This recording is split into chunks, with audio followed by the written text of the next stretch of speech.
300 already. Excellent, excellent. And I can see that Frida just started the recording. Fantastic. Thank you very much, Frida. All right, with that out of the way, we are all set to begin today's program properly. Again, a big thank you to all our friends and community members who are joining us either via their membership in one of the state's many employee resource groups or are participating in the GIS Bytes series of events and state collaborative.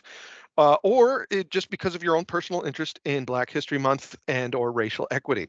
Quick note for those of you who aren't members of the GIS Collaborative, that particular acronym, GIS, stands for Geographic Information Sciences or Geographic Information Systems. I have to remind myself to cover that up front, but I guarantee that even if you haven't heard that acronym before, thanks to today's presenters, you are going to have a much better idea of what GIS is and how powerful it can be.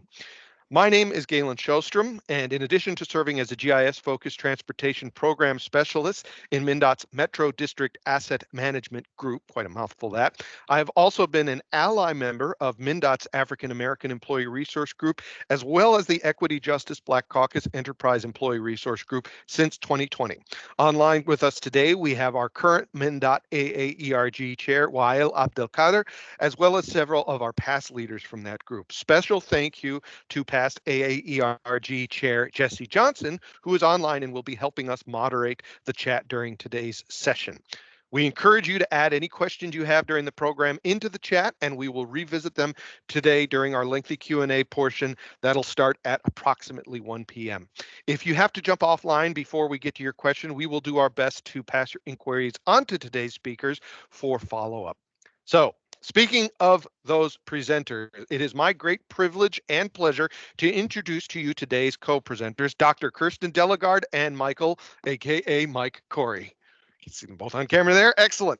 They come to us today from the University of Minnesota's groundbreaking Mapping Prejudice Project. Many of you will remember Mapping Prejudice's first presentation to our community back in 2021. For those of you who aren't yet familiar with the program, I'll leave it to Kirsten and Mike to give you the full rundown, but I'm just going to say that I am so excited to be welcoming them back after 3 years, and I cannot wait to hear how their work has expanded. But first, some information on Kirsten and Mike individually. As a Minneapolis native, Dr. Kirsten Delegard received her PhD in history from Duke University and is currently on the faculty at the University of Minnesota in the Department of Geography, Environment, and Society, as well as the Heritage Studies and Public History program. She is the recipient of a fellowship from the National Endowment of the Humanities and has served as a Legacy Research Fellow at the Gale Library at the Minnesota Historical Society. Kirsten's profound interest in public history and her love of her hometown were what directly led her to co-found the Mapping Prejudice Project in 2016, and she still serves as its project director today, based out of the UMN Borchert Mac Library. In addition to Mapping Prejudice, she has also founded the Historypolis Project, described as a collaborative endeavor that relies on the complementary skills of academic historians, community researchers, archivists, museum professionals, students, and technologists. Speaking of technologists, joining her today is Mike Corey, who serves as Mapping Prejudice's Associate Director and its Geospatial Technical and Data Lead. Before devoting himself to public history, Mike spent 20 years as a journalist and data specialist at the Star Trib, the Reveal publication from the Center for Investigative Reporting, and the Des Moines Register. His previous work has encompassed zoning and segregation, mortgage disparities, the U.S.-Mexico border fence system, human-induced earthquakes, and sexual abuse in the Catholic Church. Now, without any further ado, I hope all 338 of you, so awesome, will join us today in welcoming both Kirsten and Mike. Thank you. Well, thank you so much, Galen, and thanks to all of you. It's so great to see you all here, although I can only kind of see you. But so I'm going to try to focus my eye contact up because the camera is up. But thank you so much to everybody for making time to be here, and we'll try to deliver on that. I'm going to get my slides here. Everyone can hear me okay? Everyone can see my screen? Looking to Galen, we're all good? Screen is good. Okay. Thumbs up are coming from the chat. Great. We are aces. Awesome. So yeah, at Mapping Prejudice, we're based out of the University of Minnesota Libraries, and as you probably know, the most basic thing that we do is we find and we map racial covenants. And what we're going to talk about racial covenants today, but we're also going to talk about What does that have to do with MnDOT and freeways, and how does this longer history impact us today, and how does that impact things that are still going on today? So I'll start with a very basic definition here. What is a covenant? A covenant more generally is a provision in a property sale that limits the buyer's use of the property in some way. And often a covenant runs with the land, meaning that like even if a house is sold 3 times, that covenant is binding on the future buyers as well. And it's important to know that not all restrictive covenants, which is the more general term, are racial covenants. Racial covenants are only one type of covenant. There's lots of types of covenants that are still legal today, which if you own a house, you'll see in your property records, like things like building height and setbacks and building materials that you use. But we're here today to talk about racial covenants. And just a fair warning, we're going to show some examples of racial covenants coming up here, and we're going to be reading the language. And I just want to give just a blanket out for people. Like, I mean, this history is sometimes a lot, and if you feel at any point like this is just too much for you right now, feel free to opt out. Either leave the room virtually or in person. It's not going to bother us at all. Just do what you need to do to take care of yourself, because this is difficult history.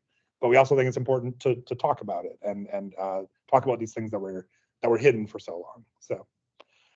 So this is the very first racial covenant that we know of in Minnesota so far. This is from 1910, and it's from the city of Minneapolis. And it says in part, the premises hereby conveyed shall not at any time be conveyed, mortgaged, or leased to any person or persons of Chinese, Japanese, Moorish, Turkish, Negro, Mongolian, or African blood or descent.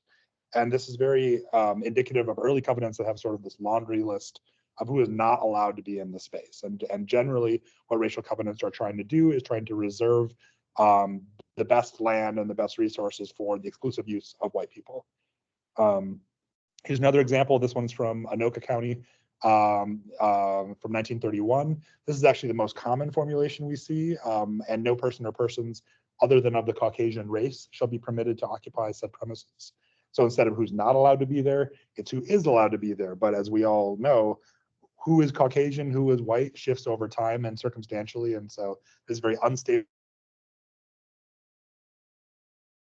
from being targeted by these covenants at any time. This is another one that is from Benton County, which was shared with us by Brittany Merritt, a professor at the College of St. Benedict. This one says, said premises shall not be sold, leased, or rented, or occupied by any person of the Negro, Oriental, Semitic, or Indian races, or who has the blood of any of said races, except as limited by present laws or treaties. And so in this one, we see explicit mention of Jewish people and Native Americans being targeted by covenants as well. And this one, no persons or of any race other than the Aryan race shall use or occupy any building or any lot. And I always include this one because this one is from 1946 in Richfield. This is from the year after we finished fighting World War II, that someone still felt comfortable putting this into a property restriction in Minnesota. And I want to show one more. This is from 1919, and this is from Eau Claire, Wisconsin. And it said premises shall never be occupied by a colored person. And why am I showing this covenant from Wisconsin? It's because this is the covenant that is on my parents' house. And I want to talk just briefly about how we found out about that and what my reaction was to finding out about that, because I think it is illustrative of the experience that a lot of white people, I think, have when learning about this history for the first time. So we found this on our property when my parents refinanced their mortgage when I was about 12. And they came to the kids and they said, did you know there's this weird thing in our property record that says a black person can never own this house? And my reaction was like, well, what a strange thing. Like, why would you even need that? There's not even any black people here. And the fact that like I didn't make any connection that those two things might be related, and that my parents didn't really make any connection that those two things might be related, the existence of this covenant and the fact that there are very, very few black people, not just in my neighborhood, but in my city, I think speaks volumes about how successful racial covenants were at transforming the space to the point that I, growing up in a progressive liberal household, assumed that it was normal to live only around white people in only one type of housing, and assuming that's really how most people lived.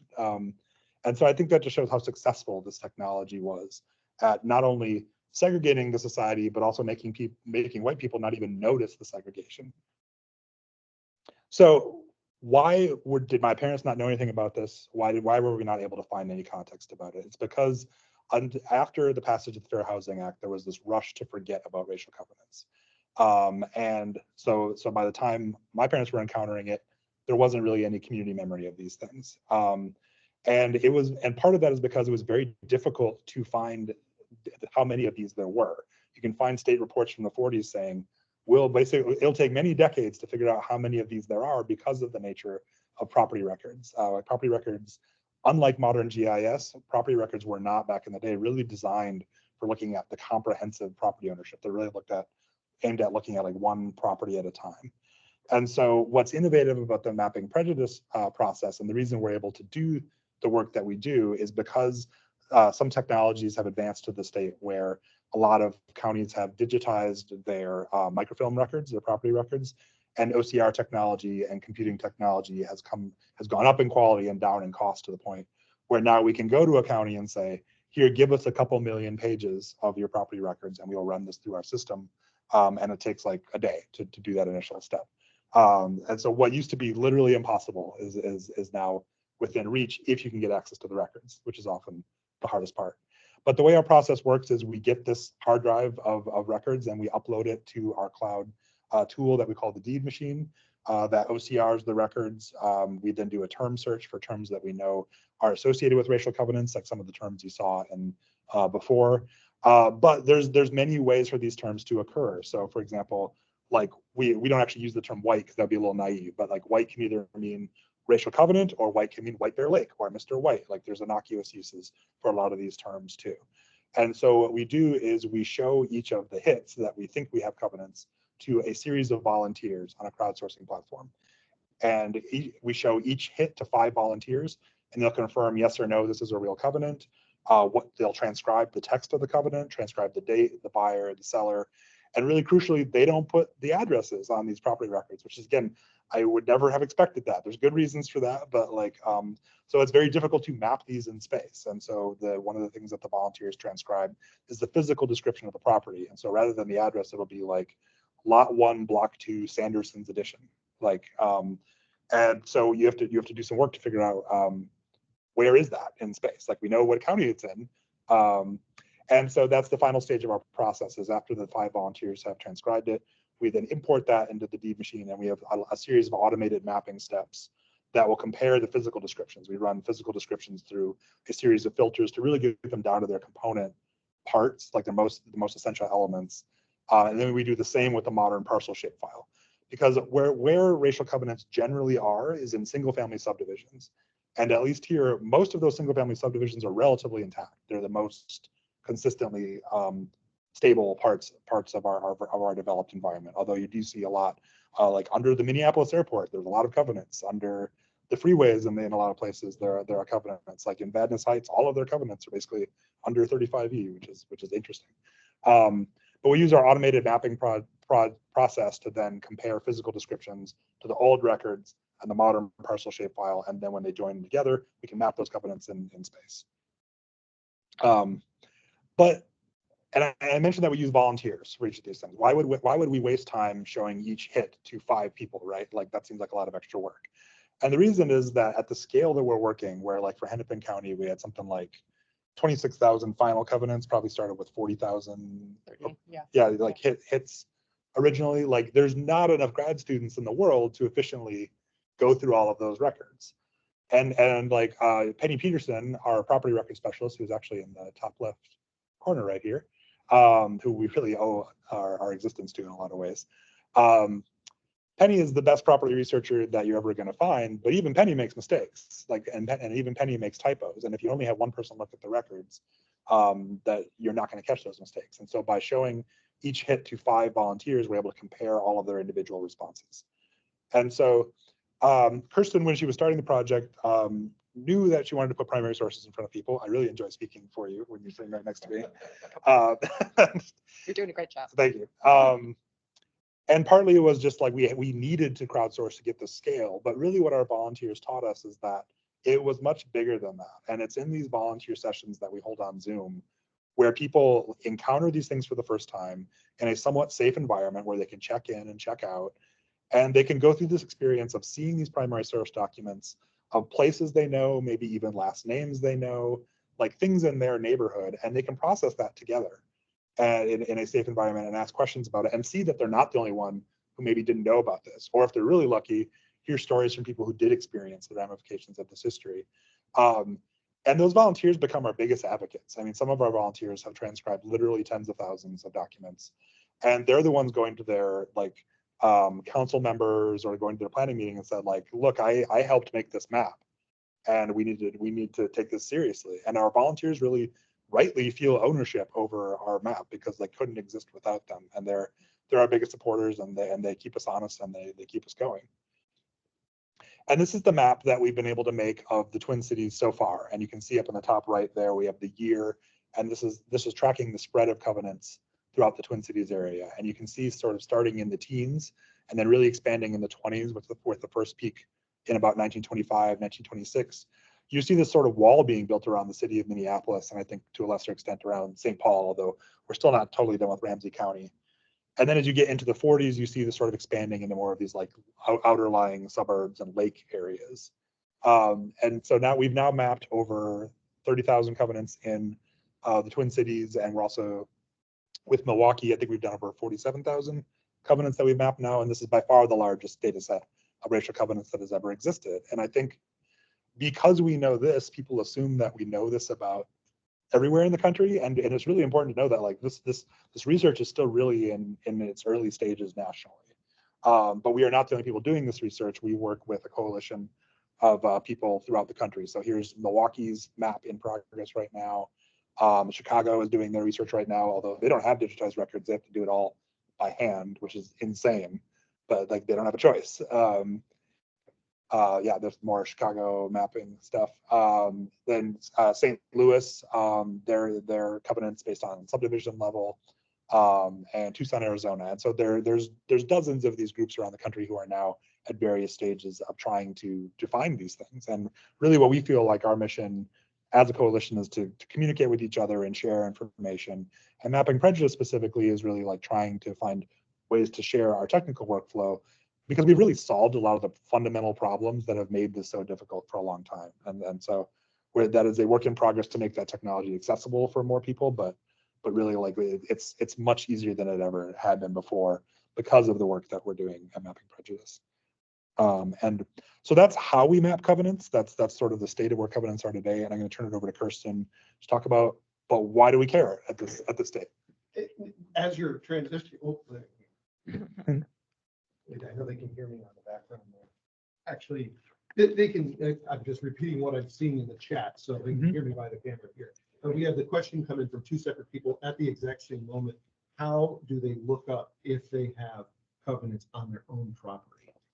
Well, it depends. If they live in the Twin Cities, they can go to our website, Mapping Prejudice, look up the Mapping Prejudice website. And we have a map that's searchable right there on the homepage. So you can put in your address, and if it's in one of the counties that we have been mapping, you can see whether or not we found a covenant so far. So the data set is I'm going to say, looking at, it's complete for Hennepin County. It's pretty good for Ramsey County. We're pretty confident. And there's a lot of data there for Dakota County and increasingly for Anoka County. And we're going to keep expanding. So please go look up your property. We'd love to, we love to facilitate for people to see themselves in this map. So I'm sure to have the URL. I just put the URL in thank chat. you. Awesome. Okay. So I'm Kirsten Delegard. Thank you, Mike, for kicking this off. So Mike was he was talking about, yeah, I think you could see that covenants were everywhere. I'm going to talk about why do we care today, because so civil rights activists spent most of the 20th century fighting racial covenants. And it's because of this activism that covenants they were outlawed in Minnesota in 1963, and they were outlawed everywhere in the country in 1968 through the Fair Housing Act. And so Mike talks about the rush to forget, but this does raise a question that we get, which is a fair question. Why do we care? Why are we putting all this energy and work into enumerating something that's illegal and long in the past? We do this for, partially for people to understand, get a better understanding of structural racism. But I think having this data really helps us understand how we got to this place. So this slide shows, this is the most up-to-date data from the Federal Reserve. And what they found is that the Twin Cities have the largest racial homeownership gap in the country. What that means is 75% of white families own their own homes, while only 33% of Black families can make that same claim. So we look back to these racial covenants to understand they're part of the story of how we got to this place, that the existence of racial covenants blocked a lot of Black families from becoming homeowners, and that's made the intergenerational transfer of wealth much harder. And having this data helps us do analysis, like what's the connection between the past and the present. So economists used this granular data that our volunteers generated to establish the fact that that houses that had a covenant at any point in history in Minneapolis are today, or in 2019, were worth 15% more than houses that were never covenanted. And that's and redlined homes in 2019 were worth 25% less than the median city value. So again, this is more than 50 years after the Fair Housing Act made these covenants illegal. But this data helps us to understand how we got to this place in the Twin Cities of having such extreme racial disparities. Again, the data helps us understand the fact, or this is one of the more I don't want to say shocking, but really you can see the power of visual data analysis. When we first started putting racial covenants on the map and put them against contemporary demographic data, we could see that places that had racial covenants are still the whitest parts of the city today. Again, I'm just going to repeat, this is more than 50 years after the Fair Housing Act made these covenants illegal, but they continue to shape the urban landscape and where people are living. To really fully understand why racial covenants, how they have shaped the urban landscape, we need to go back in time. As covenants spread in the first part of the 20th century, they really reshaped the landscape of the city. Covenants drove the racial segregation of Minneapolis and St. Paul. These had been relatively racially integrated cities in 1910 when the first covenant went in. This map shows the demographics of Minneapolis and St. Paul in 1910, right when that first covenant that Mike showed you was put into place. And the purple polygons on the map show the presence of Black residents. And you can see that there's lighter shading all over Minneapolis and St. Paul, which means that they're Black people living in most parts of the city. Fast forward to 1920, when covenants have been sort of in play in the landscape for 10 years, and you can see that those purple polygons are getting they're getting more concentrated and they're getting darker. And by 1930, you see the spread of racial covenants in green, and you can see that that Black people in Minneapolis and St. Paul have been concentrated into a couple of small neighborhoods. So by 1940, Black residents had been pushed into a couple of neighborhoods that we're going to talk more at length later in this presentation. The near North Side in Minneapolis, the Old South Side, Rondo and St. Paul, and the area that we now call Cedar Riverside. So racial covenants are they're having this push effect, pushing people, concentrating people, moving people out, Black people out of what are seen to be white neighborhoods. They're coming online as new neighborhoods. But there's also, this is not the only thing that's happening to push people into these smaller and smaller areas. So we have combined our work with racial covenants, with work, archival work and newspaper work that illuminates how white violence was used in areas where there weren't racial covenants to push Black residents out of those neighborhoods. And this is where there's a feedback loop between covenants and other kinds of actions that the racial covenants provide sort of legal justification and social sanction for mob violence, like that's described in these newspaper clippings that I put up here. And then neighborhoods that didn't have covenants were subjected to redlining. So that's a blanket term that is used to describe a constellation of discriminatory lending practices. I put up the Hulk residential security maps here. These are sort of the classic OG redlining maps. And these maps show is they show the moment when the federal government sort of institutionalized its practice of rating neighborhoods according to their investment risk. So neighborhoods that were considered to be great investments were blue and green. Neighborhoods that were considered to be hazardous were red, hence the red redlining. And once a neighborhood received this kind of designation as being redlined, it was a lot harder for people who lived there to get capital. To buy a home. And this lack of access to capital in certain neighborhoods really depressed property values.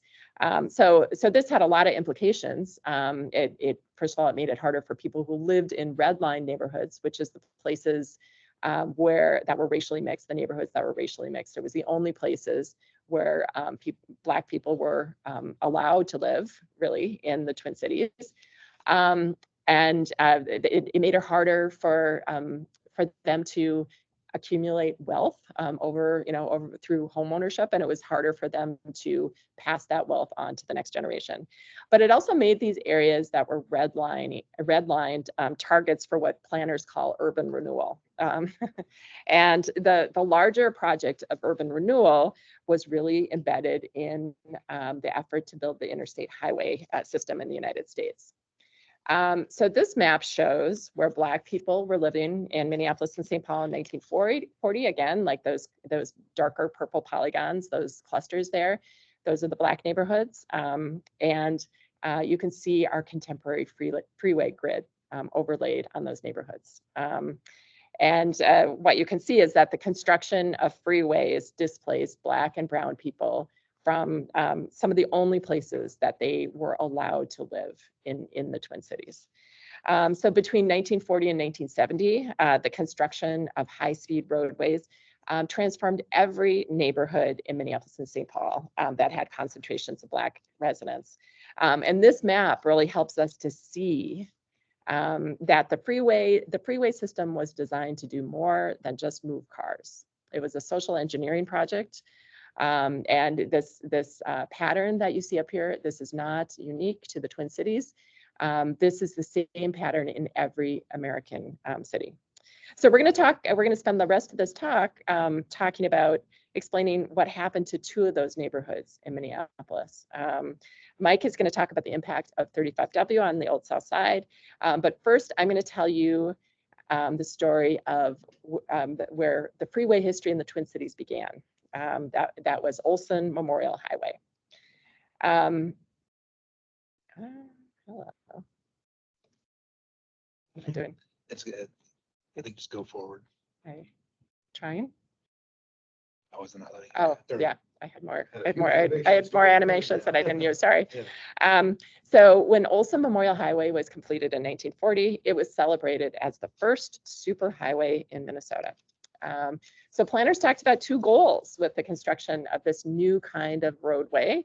The first, of course, was to build what people perceive to be the transportation network of the future. But the more I learn about the lead up to the construction of Olson Memorial Highway, I'm convinced it was the second thing that planners talked about that was actually more important, which was to clear a neighborhood in the city that most people viewed as dangerous. So Olson Memorial Highway was designed to destroy 6th Avenue North. So that was this commercial street that that's pictured here. And in the 1920s and 1930s, This was the commercial spine of the near north side of Minneapolis. So today, it's almost impossible to see even spectral traces of this in the contemporary landscape. You know, that's because it's buried under the concrete of Olson Memorial Highway. But I want to say there is history under that asphalt. The avenue, as it was called, 6th Avenue North, was infamous in the 1920s. It was a place that drew people from far and wide to sin and to be saved, to see and to be seen. The more I learn about 6th Avenue North, the more fascinated I am, because it was home to gangsters and refugees, hustlers, entrepreneurs. It was a mixture of a lot of things. It was liberation, terror. It was a site of incredible creative ferment, and it was also a site of just soul destroying sadness, frankly. So to peel back the layers of time, we need guides like this historic map. So this is a Sanborn map, which provides this detailed rendering of what the buildings were at 6th Avenue, 6th and Lyndale. But to really understand what the scene was like on the street in the years before it was destroyed, we need a portal for time travel. And luckily, that's what we have. So that's what this map is. It was created by a man named Clarence Miller. He was a Black man who came of age in the 6th Avenue North area in the 1920s. And he spent the last decades of his life hand drawing this map that I put up a little inset from it. You can see the original, which is sort of the size of a queen-sized quilt. It's in the basement of Sumner Library on the near north side. And it's this careful annotation of the neighborhood that he grew up in, with names of the people and the organizations and the things that happened in every building. But he called his map a lament for what he described as one of the great Negro intersections of the country. So the way he describes, he describes the sidewalks of 6th Avenue North as bustling. He said there were people on the street at all hours of the day and night. Sundays were especially lively because that was the day that people were off work, and Black people were not allowed in the establishments in downtown Minneapolis. People came to the street to watch movies and to eat barbecue, to go to the mini fried chicken restaurants on the street. And in these years when Prohibition made the sale of alcohol illegal, people came to the avenue to drink illicit cocktails. And for decades, even after Prohibition, this was the only part of Minneapolis where Black people could be served a cocktail in a public place. It was one of the only places where an interracial group could enjoy food and drink together. So the neighborhood was known for its speakeasies and its chicken shacks. And these local neighborhood businesses were they hosted performances by jazz musicians who would go on to become internationally famous. The Pettiford Brothers, Lester Young, and eventually John Nelson, who is best known, of course, as the father of Prince. So Miller talked about the music culture in the neighborhood. He describes how in the summer the Black Elk, or that the people would go to the Kistler building. This is the Kistler building. And on the 3rd floor, the Black Elks would host dances, he said, at least 3 times a week. And he said, if the wind was blowing towards downtown, you could hear the wailing of trumpets and trombones as you came across the 7th Street Bridge. So the neighborhood was a site of political activism for a variety of people. You have secular Jews debating variations of socialism at the Labor Lyceum. Foster's Sweet Shop was hosted monthly meetings of one of the earliest civil rights organizations in Minnesota. And people came to this neighborhood to worship in churches and synagogues. They came to patronize all the kosher butchers and chicken shacks. So I think I'm spending all this time describing what the neighborhood was like from Clarence Miller's perspective, because it stands in sharp contrast to the way most people saw the neighborhood. This is how most people saw the neighborhood. This is a picture that the city of Minneapolis took of the backside of some dilapidated housing in the neighborhood. And they took these pictures to illustrate the fact that they believed that this neighborhood was a dangerous slum, that there was nothing of value here. And as long as they believed that as long as this neighborhood was allowed to exist, it menaced the whole city. And I want to be clear, this wasn't just the message of white city leaders and power brokers of different kinds. It was also the message of Black civic leaders. And I think it's important to take their critiques and some of their feelings about the neighborhood really seriously. I think you can discern from this picture that living conditions in the neighborhood were less than ideal. And people like Harry Davis, who went on to be an influential civil rights leader in Minneapolis and was the first Black person to run for mayor in the city. He was born one block from 6th and Lyndale in 1923. And he described the neighborhood he grew up in as, quote, the hellhole. He wasn't the only one to describe it that way. Reformers also documented all the difficult conditions. But they didn't blame the landlords or the city or this system of systematic disinvestment. They blamed, and I'm quoting from a report, the mixture of races in the neighborhood. There was this, so there was consensus, I would say, across the political spectrum, across the racial divide, that the avenue, there are big problems in this neighborhood. But you know, and people use very strong language to describe the neighborhood. So Cecil Newman, who was a Black newspaperman, he called the avenue a cancerous condition. He said it was a bad advertisement for the city that should be cleaned up.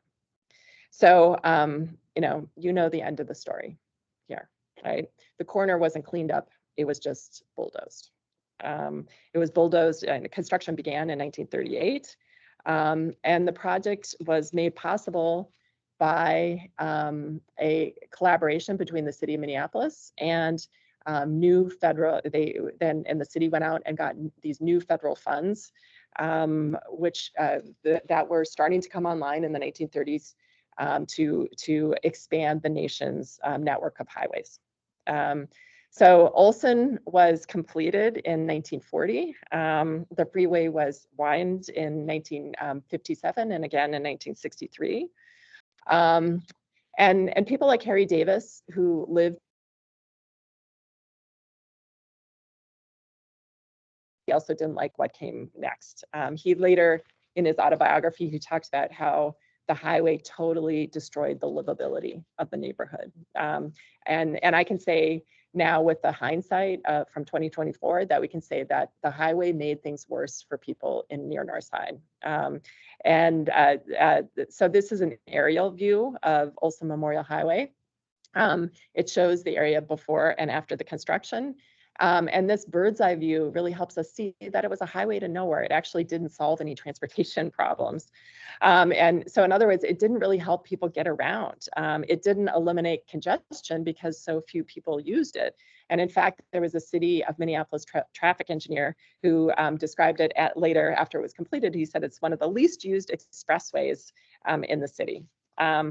And people in the neighborhood weren't really using the highway because many of them couldn't afford cars. And this is still the case today. So it was never a critical transportation artery, but it did immediately increase traffic-related deaths in the area. It's still a very high traffic death area because drivers treat it as a high-speed roadway. And as a result, there are a lot more crashes with other cars and also with people trying to cross the road.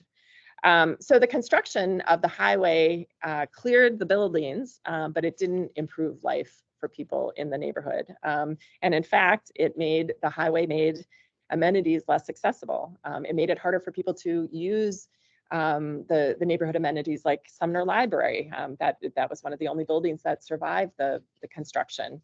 It flattened the ecosystem of small businesses that served the regular needs of people who lived in North Minneapolis. I talked about all those restaurants and delis and other kinds of businesses.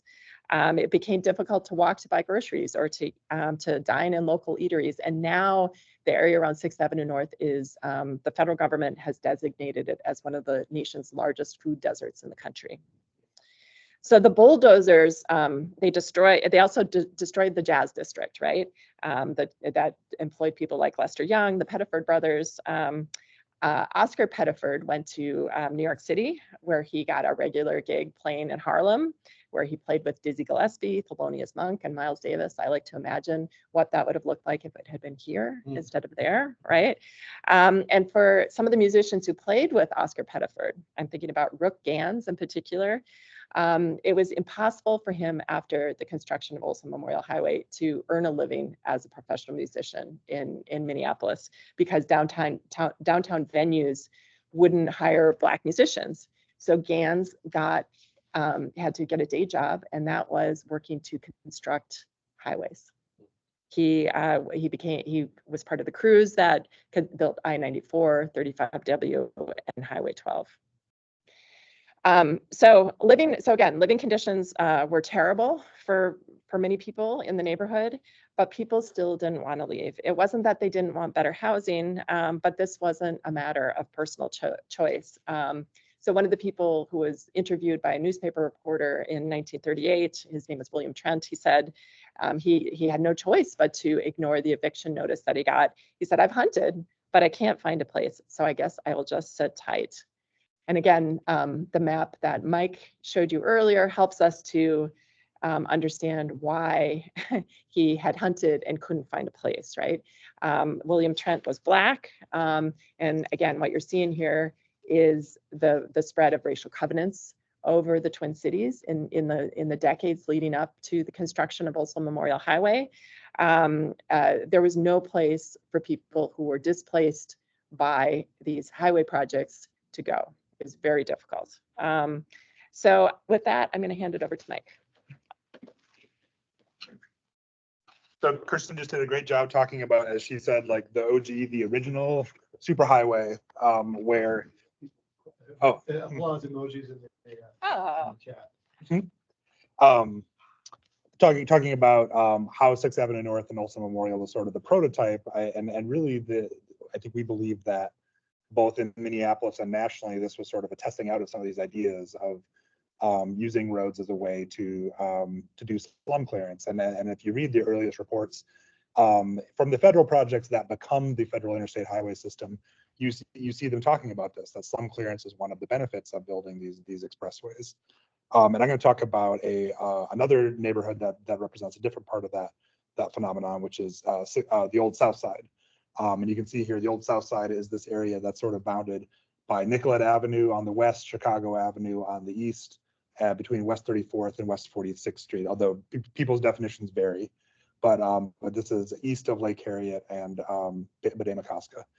And this shows the neighborhood layout as it was in 1957, just as the freeway routes were announced.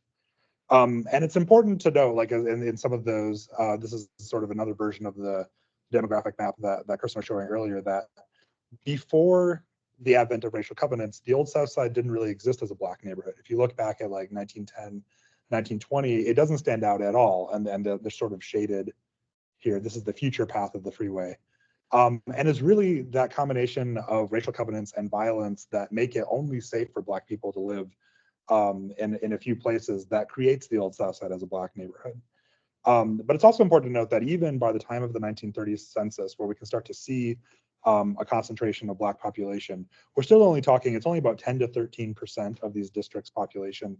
And so in other words, in contrast to the overwhelmingly white enclaves surrounding them, these places like the Old South Side and Rondo, which is better known, in the pre-freeway decades, you have to understand them as integrated neighborhoods as opposed to segregated neighborhoods. So it's one of the only places where it's safe for Black people to live, but it's also one of the very rare integrated neighborhoods in the city. And I think if there's one thing that 6th Avenue North and the Old South Side have in common is that's the problem, that race mixing is a big part of the problem. And while the Old South Side is an integrated neighborhood, it's also a center of Black opportunity and culture. And we're very fortunate to have these photographs showcasing Black life in the Old South Side, which are taken by photographer John Glanton. You can see here's Black baseball players at Nicollet Field, which is part of the Old South Side, and another, like one of the very few parks in Minneapolis where Black people and white people can socialize together in a public space. Here's Cecil Newman, who the spokesman was located in the Old South Side. Diners at the Dreamland Cafe, which is another one of the very rare places where mixed race group parties could get a drink or a meal together. And also, prior to the destruction brought by I-35, the Old South Side also represents a bastion of high home ownership for Black residents, in stark contrast to other parts of the cities.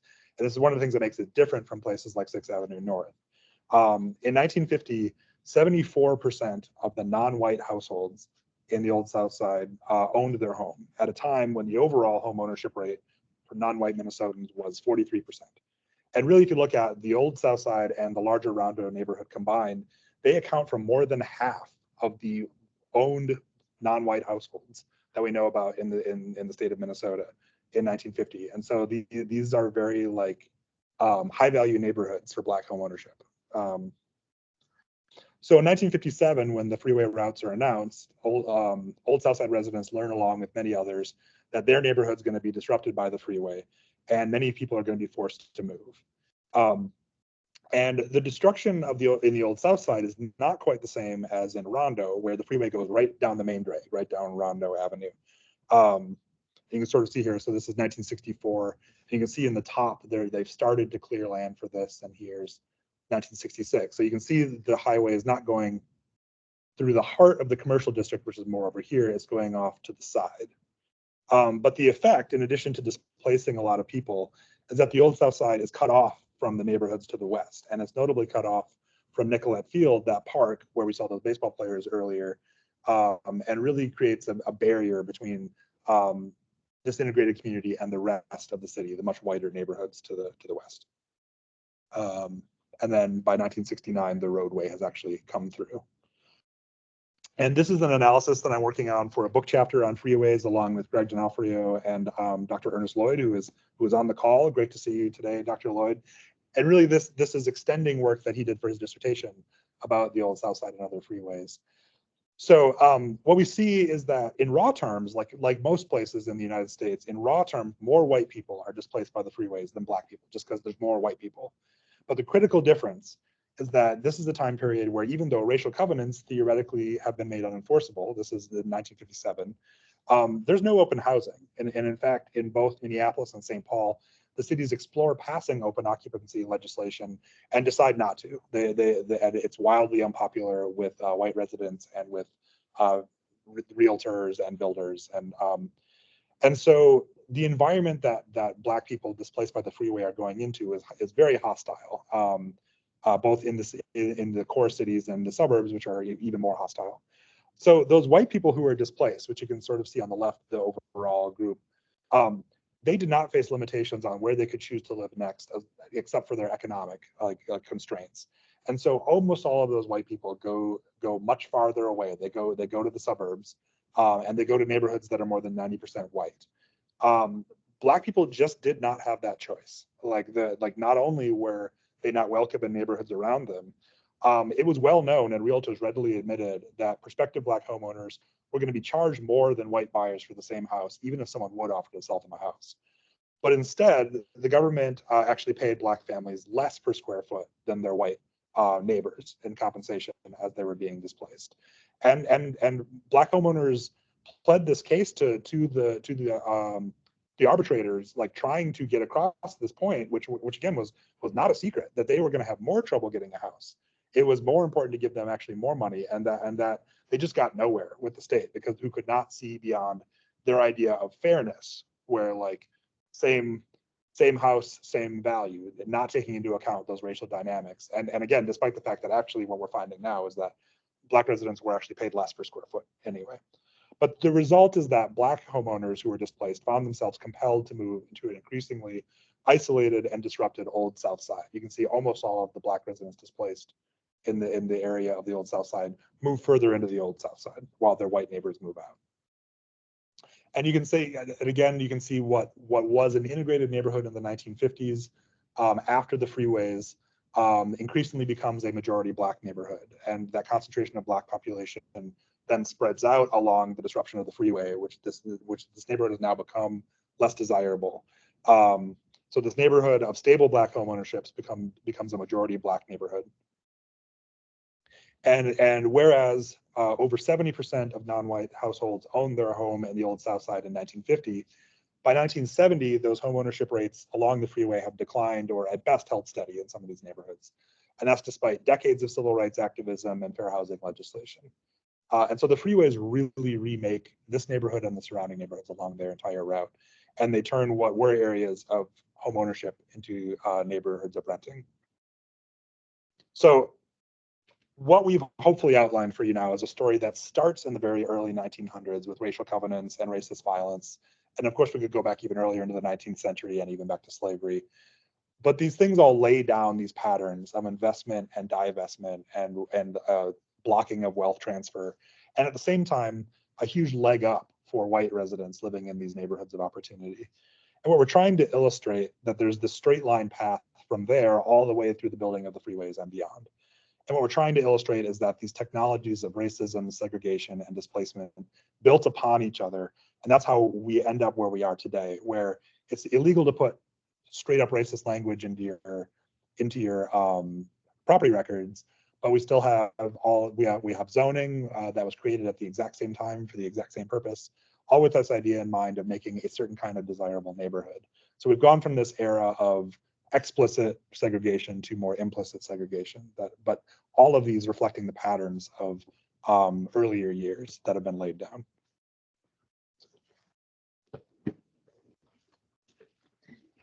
Yes. So I'm going to wrap things up here. Thank you all. So I think you all know, I think you all realize that we're in this critical historic juncture. So in the last couple of years, for so many reasons, we've all been forced to think about,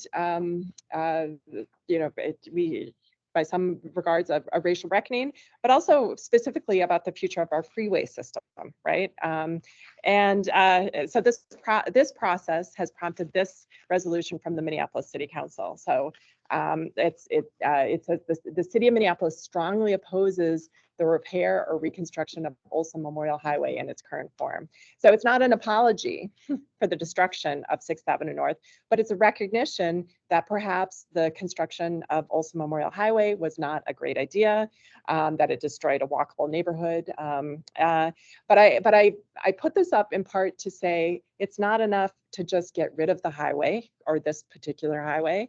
I hope it's an encouragement for us to think holistically about what we need to do to repair all the damage that was done. So our team studies racial covenants as part of this broader effort to understand why Minnesota has some of the highest racial disparities in the country. And in order to really fully comprehend the impact of these racist restrictions and why we need to know about them today, we think it's important to understand the history of these neighborhoods that we've talked about, 6th Avenue North and the Old South Side. And these were neighborhoods, I hope you got believed our analysis that we believe they were created by racial covenants in the first place. And these same ideas that drove racial covenants also made these neighborhoods vulnerable. And when these neighborhoods were bulldozed, it wasn't just buildings that were destroyed.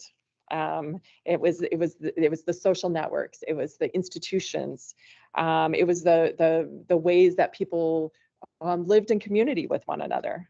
So this is part of our larger, one of our larger messages, that racism is not just a matter of personal bias. It's not just the sentiments of people like these protesters who picketed the Minnesota state hearings on fair housing in 1962. We want everyone to understand that racist ideologies have been written into, embedded into community, all kinds of community institutions and written into foundational documents. And it's been engineered into our housing and transportation infrastructure. We make maps and we do analysis to help everyone see this history and to help everyone locate themselves in this history. So we hope that the maps that we've made will help you see that there's no such thing as just being an engineer or just building a road. So what do we do? I mean, I hope we can talk about this in the Q&A. How do we change course? The first step is to remember. That's why we love to do these presentations and bring people together. And we believe that this is essential to the process of reparations. So it's the full acceptance of our collective biography. But of course, this increased awareness is only the beginning, and we all have to think about, like, what can we do? And I think this is where history provides lots of cautionary tales, but it also provides lots of inspiration. We can see from just this history of building the freeways what's possible when we have the political will, that we can change policies, we can change structures. So as you all well know, when our nation decided to build the interstate freeway system, for better or worse, we transformed the urban landscape in a matter of years. So in my work with Mapping Prejudice, I'm using the tools that I've developed as a historian to make change. And we believe that it was critical for our community. But I'm handing the baton to all of you, I guess, in this moment. Where do you have influence? Look around at the institutions where you have influence. What needs to happen? What role are you going to play? I believe that the people on this call have a uniquely powerful and influential position because you've been entrusted with decisions about what happens next to these roads and these communities. And I think this history has the potential to illuminate that there's nothing immutable or inevitable about the status quo. That this original decision to build freeways demanded enormous changes and upheavals and new resources. And we need to remember that as we make new decisions today. So I'll leave you with this question. How do you want future historians to describe what you did? So as James Baldwin said, as long as you pretend you don't know your history, you're going to be a prisoner of it. So now that we are all free, where are we going to go? So with that, we did pretty well. An hour. Yeah, look at the Yeah. time. Yeah. Yeah. So That's awesome. Thank you both so much. I think I share the overwhelming sentiment based on the number of applause emojis that are popping up in the team's call, and the hearts that this was like our first encounter with Mapping Prejudice. Just a eye-opening and revelatory presentation. Can everybody hear me okay through the side microphone here? Okay, I think I see some thumbs up. No, I've got my camera on. I just don't want us to have to be juggling microphones. So long as folks can hear me through this one, we should be good. Excellent. So yes, thank you both again. Just fantastic. We got a lot of thanks and gratitude pouring in through the chat messages as well. And we've had a number of questions that have been posed during the. You're good. Perfect. A number of questions that have been posed in the chat as well. Before we get to some of the questions that folks asked, Bill, I do want to give a moment for our in-person participants who are kind enough to come and join us in the room today. If either of you have any questions that you wanted to ask, I figured I'd give you first call, and then we could get on to the, if you don't have your mouth full, yeah. Some folks do still eat lunch. Yeah, I was trying to keep quiet during the presentation. What was the latest housing covenant that you have found to date? I believe our latest right now is 1962, and that's from Shoreview. Or is it Shorewood? Shoreview, yeah. Okay. We have too many shores.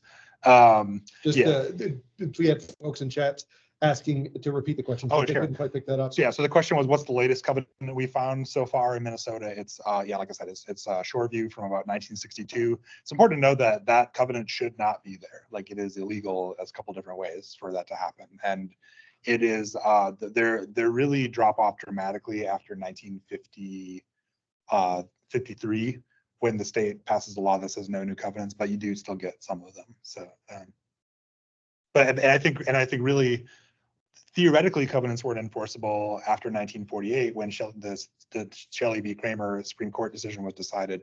But a lot of covenants, particularly in the suburbs, go in right after that. And people are saying, well, maybe they're not enforceable, but I still want to send the message that this is not a welcoming place.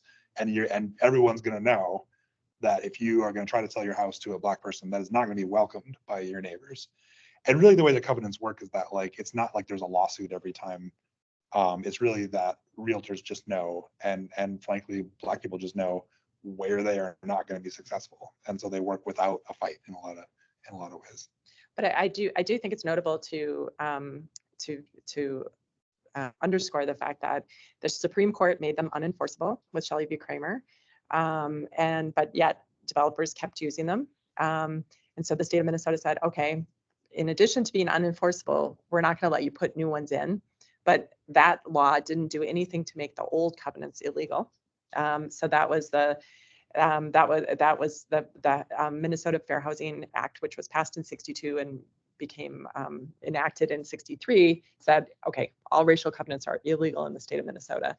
And that didn't happen nationally until the Fair Housing Act of 1968. Yep. That's okay.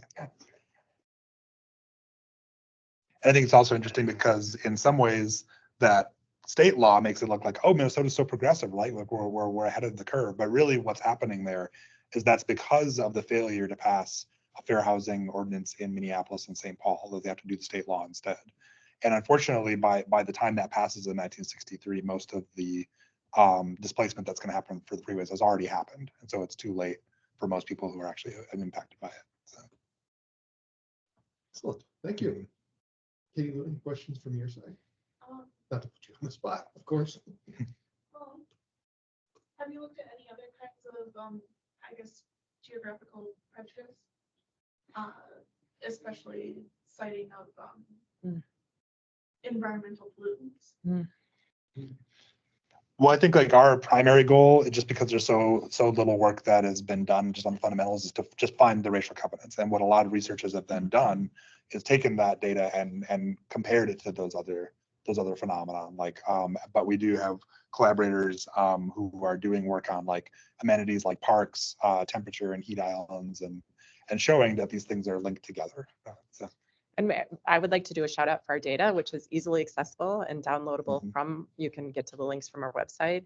And the data has been downloaded at least 10,000 times by different, I mean, we know some of the people who have done it, but I think we believe that there's endless possibility for analysis once with this granular data. And again, like we've really put instead of like I would say more traditional research projects often collect data and then keep it under lock and key until the people in the project have a chance to do everything they want to do with it. We're the opposite in the sense that we believe that making the data as widely accessible as possible is the best way for people to really do robust analysis. And we've just been amazed and inspired by all the ways that people use the data.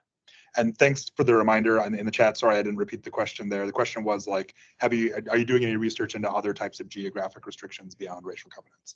So I'll try to remember again. Yeah, if you subscribe to the Mapping Prejudice newsletter, which will be fresh in your inbox in the next couple of days, the newest edition, there's a link to a new paper that was just written by some of our collaborators about the correlations between these environmental amenities and legacies of structural racism and like surface temperatures.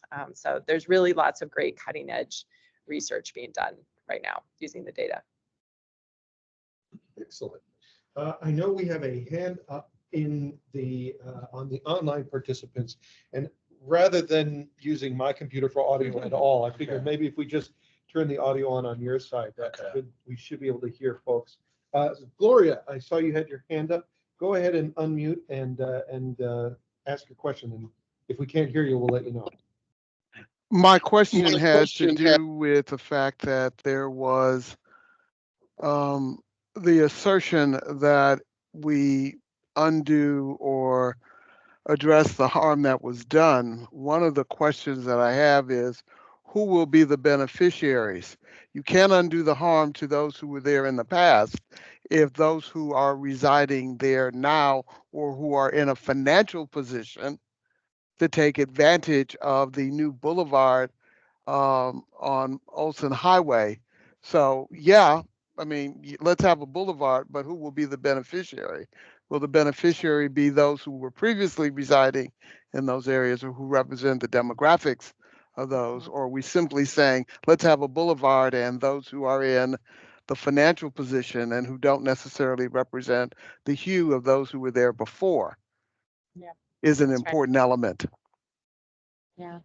Yeah, it's a great point. And about a year ago, we were talking with some federal regulators about, they were like, well, we want to use your covenants map to think about how to do reparations at like a federal level involving like mortgages. And really we had to make sort of the same point as like, you can't like use the covenants themselves to target reparations, because the people who live in covenanted neighborhoods are the beneficiaries of covenants. And so you really need to take this much more holistic approach. Like, it's not one thing, like building a boulevard or taking out a freeway is not going to fix all the myriad things. But I think it's really like, it's got to be so many things. But it just starts with acknowledging that this much damage was done. Like, I think. And that certain people were targeted, Right. by the day, and so it's part of our mission statement is that we, Mapping Prejudice, we support reparations, that we see this work in support of reparations. And, just your question alone, I think is the starting point for a conversation that I want to see more people having. How do we compensate people who were targeted and harmed by these policies that were not just, they were not isolated, they were not the product of one group or one institution or a group of bad actors, but they were supported by both like powerful private and public institutions. Like how do we, there's plenty of blame to go around, but how do we devise solutions that actually help people today? And I think that becomes part of the dialogue when we talk about what the city of Minneapolis has said. Yeah. It's that, yeah, let's have a boulevard. Okay, but who's the boulevard for? Yes. Is the boulevard for those who were harmed originally, or is the boulevard for those who are in a fiscal position to take advantage of the changes now? Yep. I agree. That kind of dovetails with the question that we have from earlier on in the program, in terms of pursuing redress for these past wrongs. Emilio Lopez Sanders asked earlier, are there any government programs to start reversing the home ownership disparity? Anyone's in particular that you two would like to call out? And I'd sort of like to accompany that with a question that occurred to me. We hear a lot about the contemporary housing shortage here in the Twin Cities. And so in terms of efforts to redress past injustices, I'm also curious about how the contemporary housing shortage crisis has its roots in those past inequities, and if the forthcoming solutions, if there are any that you can call out, are how they are addressed. We're going to need another hour for this. I'll start there. I'm going to let you talk about zoning. Sure. This is a really extremely hot topic right now, and I would say the solutions and the conversations are really crossing all kinds of political boundaries and in really interesting ways. So just to call out a couple of things. One, the Department of Housing, I bet there are people on the call here from that department, just got the largest pot of money in the history of that agency, basically to address all of these things, the housing shortage, the racial homeownership gap. So there's significant, that's again, like we are in a really important moment right here.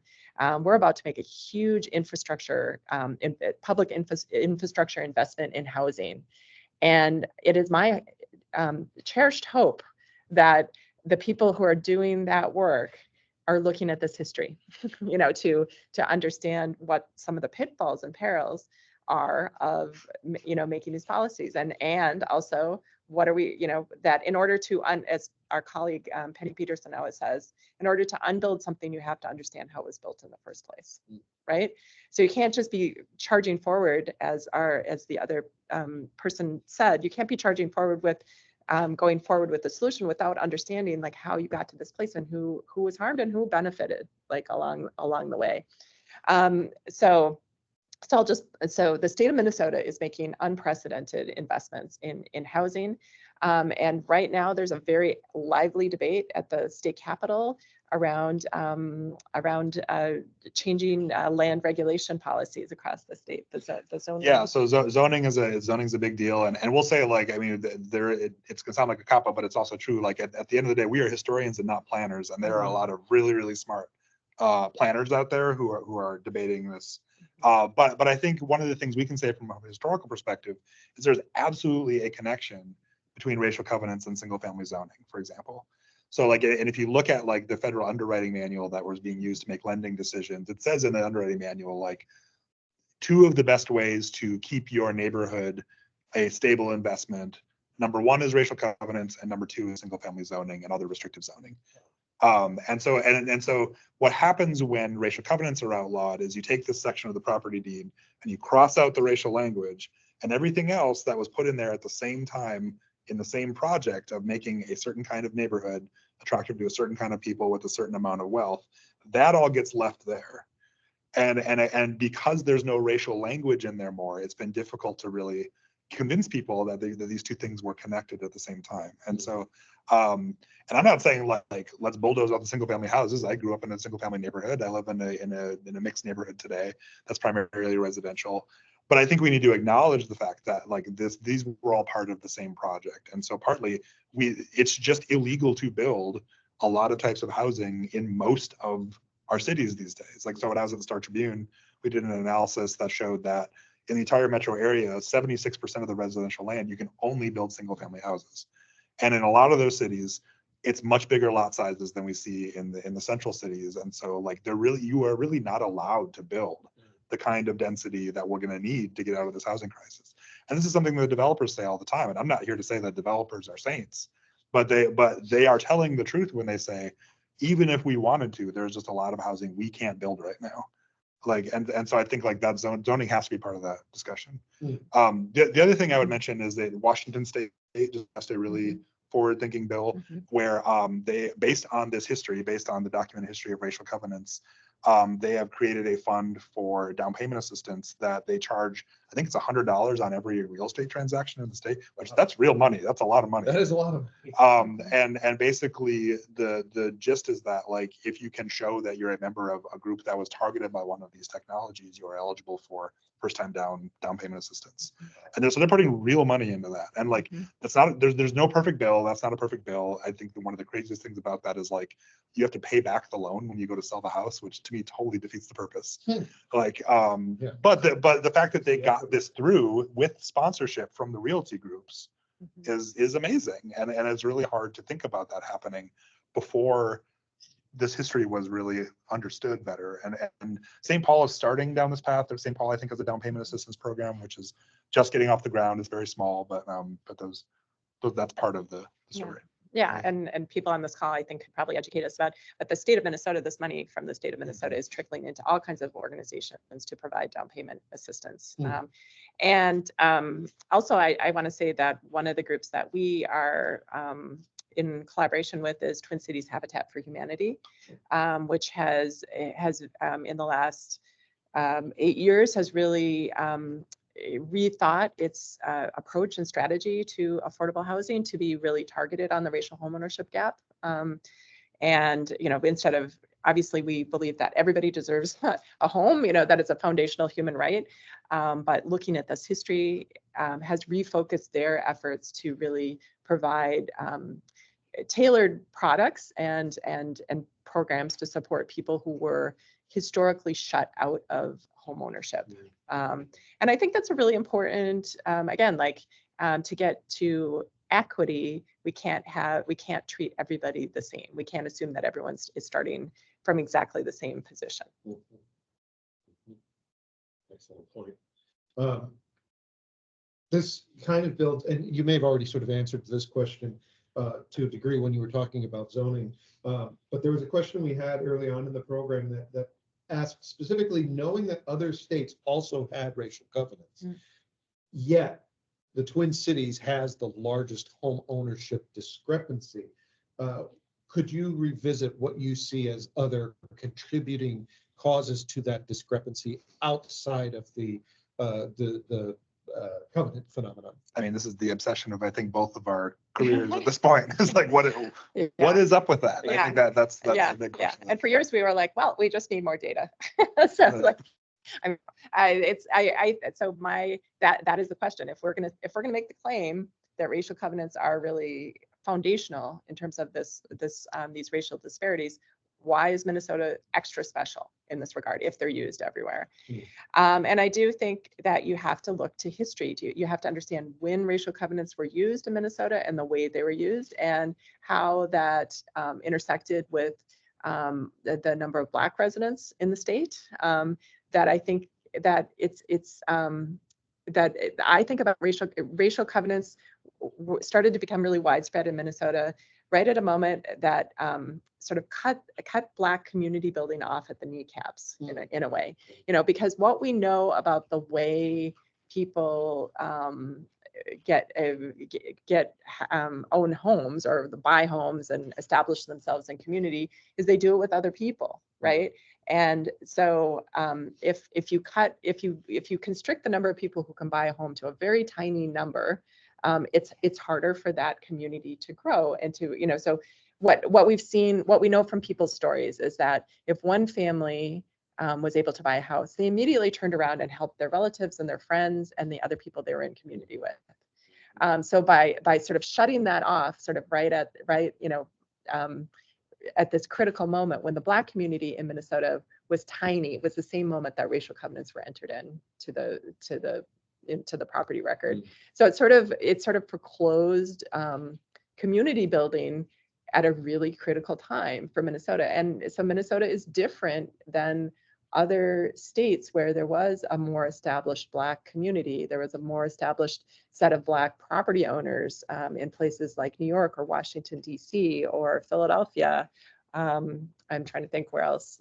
St. Louis, Chicago. Yeah. So I mean, so it's a question of chronology and a question of Minnesota really wasn't an endpoint for the Great Migration until the 1950s. So the Black community here is very, very tiny for so long, and then racial covenants really like locked it down. And again, like listening to the oral histories, reading people's accounts, there were a lot of people who came here and tried to make a go of life in Minnesota and then left because it was such a hostile environment for people. So do you want to add? Yeah, no, I think that's right, and I think like has to do with the history of industrialization, or like the fact that Minneapolis was not this industrial powerhouse in the same way that other places were. I mean, it's really interesting. We're working in Milwaukee right now, and we showed you both of those maps, and we went through the Milwaukee one quick, but you can see in the Minnesota map that the patterns laid down by covenants and violence are still the demographic patterns today. That's really not the case in Milwaukee. Like Milwaukee, a lot of the covenants are on what is now the north side of Milwaukee, which if you know Milwaukee, that is a Black neighborhood today. And so what's going on? Like Milwaukee also was not a huge destination for Black people until a little later, like it's post-World War II industrial boom. And so there's all kinds of things that happen. One is it's really boring stuff like the history of annexation, the size of the city versus the size of the suburbs. But I think it's also that, I think like in Minnesota, this regime really worked. Like to your last point about like it being a hostile place, is that like they were just very successful at setting up these patterns that stuck in a way that they did in other places. Milwaukee also in the 60s has a slightly different history. There's a lot of blockbusting in Milwaukee that it just doesn't really seem like that was ever a big thing here. But I think again, it wasn't seen as a welcoming place. I think that's sort of that'd be my addition. Like, and there's Mike and I are both, we've been working together and separately too on the history of white violence. The history we know that Minneapolis and St. Paul were one of the urban centers of the Ku Klux Klan in the 1920s. There was the Klan actually registered with the state Secretary of State's office as an official organization. There's been a lot of research that has documented who belonged to the Klan, how many people, thousands of people did. So that is also part of it. It's all, you can't just look at, we obviously study covenants, but we also look at covenants as they intersect with freeways and redlining and, and all these and violence too. The other thing I'd throw out there too is that I think really this is the dark side of the fact that Minneapolis and Minnesota has always seen itself as an innovator. Yes. Like the Minnesota was a relatively early adopter of large scale use of racial covenants. Like big developers and real estate people who end up founding the biggest firms in the cities, really rode racial covenants to their success. I mean, they like really said, like, here's this new technology. This is going to make your neighborhoods better. And I think same with 6th Avenue North. Like, here's this new thing. We can do urban renewal to get to. And so like we were innovative. And I think that's a cautionary tale about like, what are we doing when we're working too fast without having everyone at the table? And so I again, in this moment where we're at this tipping point, I mean, we talk about this all the time with like, I think about this a lot as a technologist with AI. It's like, all I hear is innovate, innovate, innovate. We got to go fast. We got to do it now.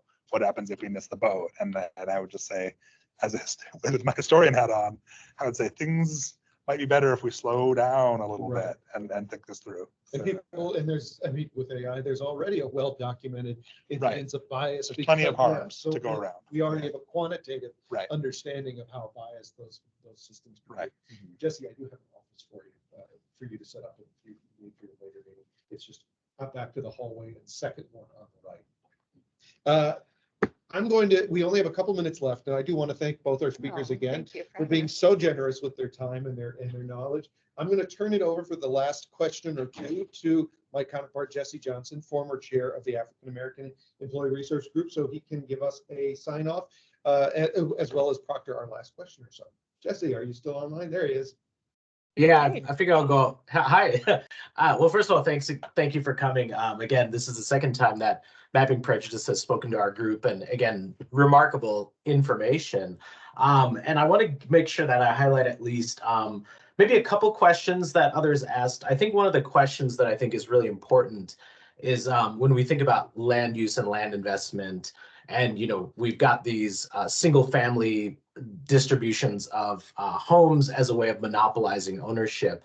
Really, the question is, what is being done to maybe prevent that type of cycle of maybe home ownership from happening, if anything? So the question is like, how are we disrupting that pattern, or? Yeah. It isn't my question, so I'm trying to phrase it in a way that I think is helpful. But I'll just read the comment. It said, unfortunately, there's a new buying power taking over where investors/brokers are buying up single family properties. So I think it has to do with investment. Yeah, exactly. Yeah, the corporate landlords. Yes. I mean, this is a very nefarious, new, very predatory form of housing. I think it's akin to the contract for deeds. That's a system that it was a predatory lending practice that was very much in use especially in, I mean, it's still legal today, but especially in the 60s, like people who were cut off from conventional mortgage lending had to buy their houses on contract for deed, which was a very risky, very expensive way to acquire housing. And so the advent of corporate landlords who are buying properties with algorithms en masse and totally transforming neighborhoods, it's really nefarious.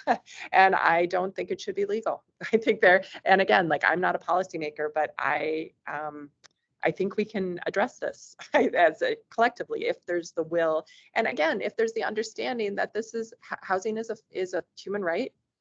It's foundational for people. And this is not just the market will not just provide, and the market is not without all of the, I hope the one thing that you took away is that the market is not free and without not shaped by all these by race and class and privilege and all this other stuff. So the market is what made this pattern. Like the market's going to keep doing that if we don't disrupt it. Yeah. In terms of what's being done about that, I have to confess, I thought there was a proposal in either Minneapolis or in the legislature to start addressing this, but I'm at the limit of my knowledge. I don't remember. I think there's a bill pending right now, and I don't know anything about the specifics about the bill.